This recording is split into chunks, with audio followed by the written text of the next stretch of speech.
It's all coming around. It's all looking good. Tales from Phoenix.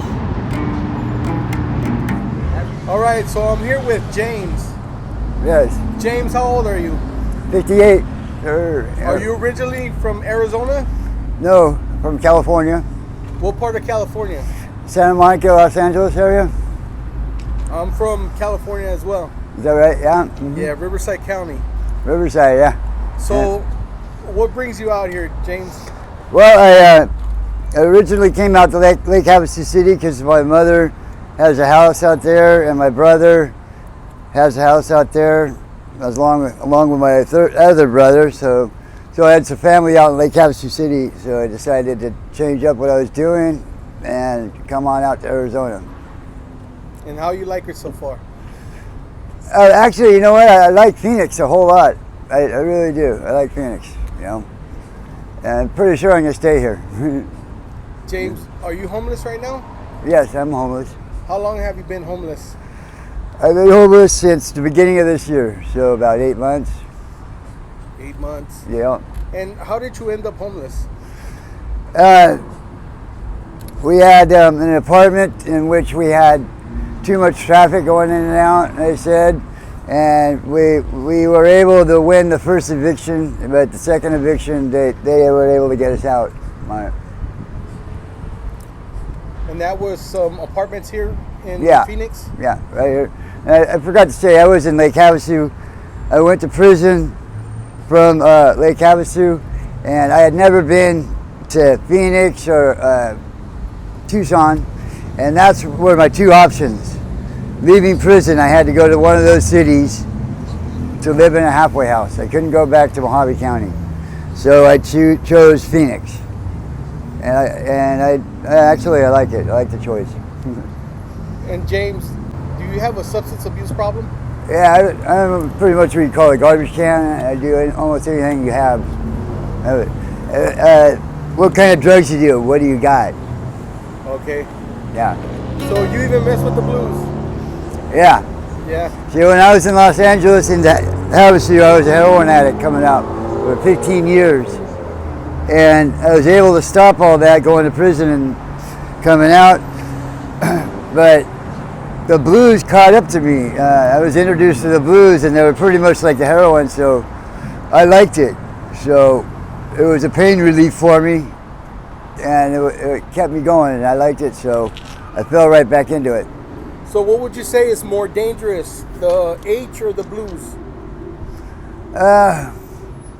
They're about the same, but I'd say probably the blues are a bit more dangerous because they look so subtle and so insignificant to people, including myself, and you know, so it looks like a pill. So you think you can take one or two, and you'll be all right, but no, you can't, because sometimes they're not always the same. Some are much stronger than others, for sure. Yeah. Have you ever been through any overdoses or witnessed an overdose?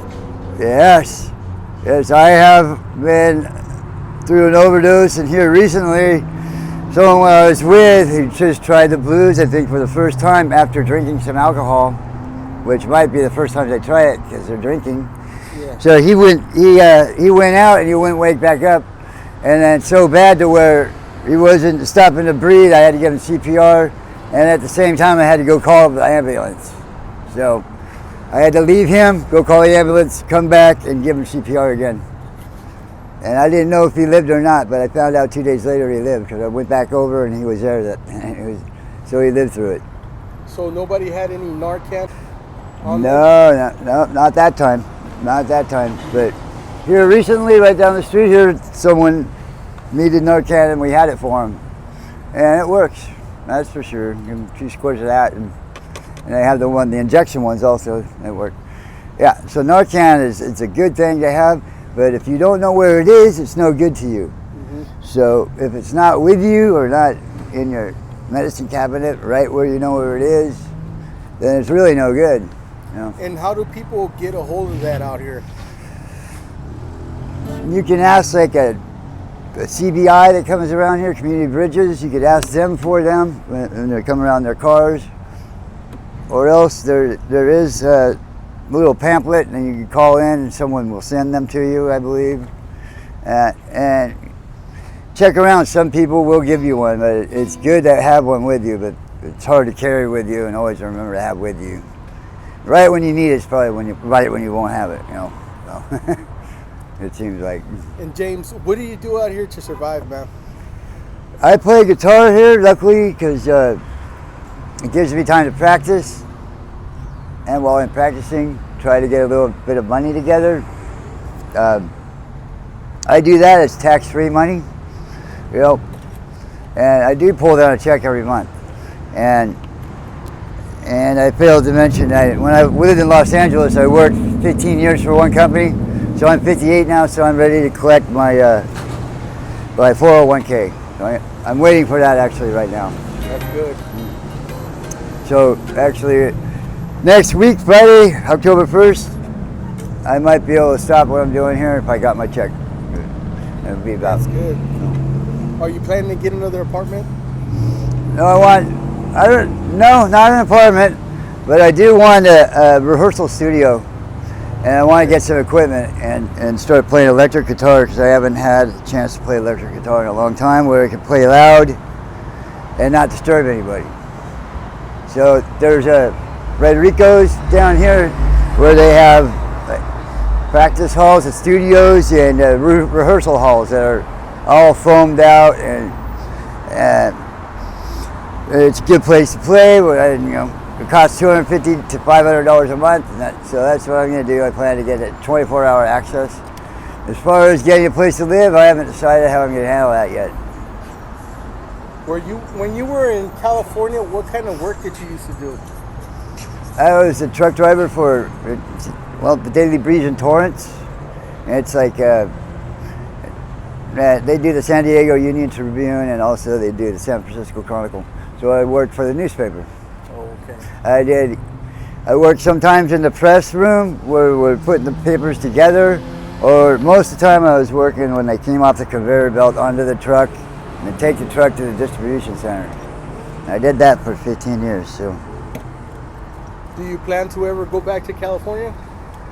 No, I don't have any plan to go back to California. No. Do you still have family out there? Yeah, I have. My daughter's out there. It might be a little bit harder to contact her right now. She's 22, and that would be one reason I would go back. But we'll see what happens. See if I can get in touch with her. How many kids do you have? That would be just one. Just one? Yeah, she's 22. 22. Does she know about your current situation right now, about being homeless? No. No? She doesn't. No. Why you don't let her know? No, I haven't talked to her. Besides that, I don't think I would really let her know that right off the bat. No. Yeah. I'd rather call her when I have a place. So I'll wait till I get my studio and my money, and a phone. I'm gonna get all that stuff, and I'll call her then if I can find her. Yeah. Right on Facebook, probably, right? So right now you don't have a phone or anything like that? I don't have a phone at all. I have nothing. Pretty much nothing. All I have is a good hope and attitude for the future. Really. That's right. Yep. And that starts pretty quick here. For me. Yes, indeedy. James, if we have any younger viewers and they're thinking about trying blues or trying G or anything else like that, any other drugs, what would you tell them? What kind of advice would you give them? I'd say, go ahead and try a little bit, just watch out what you got to find out what you like yourself, man. And by me telling you not to, just really doesn't do much. It's probably gonna make you do it more. So I'd say go ahead and try stuff. Be careful. Just do a little bit of anything. And then if you don't like it, you don't have to do it again. Okay. All right, James. So thank you for the interview. And are you okay with me using it on my YouTube channel? Yeah, sure. All right, man. I appreciate it. What's your YouTube channel? Called Tales from the Streets. Tales from the Streets. All right, yeah. All right. All right, I'm going to check it out, man. For sure.